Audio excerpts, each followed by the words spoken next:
Here I have Infinix Hot 4D Pro, and today I'm going to show you how to format SD card on this device.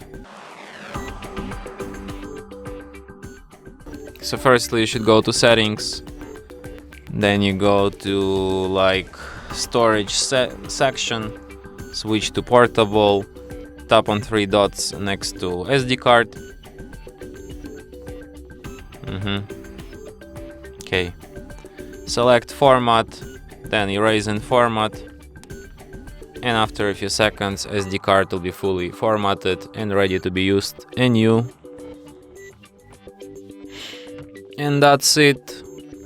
Thanks for watching. If you find this tutorial useful, don't forget to hit that like button and subscribe to our channel.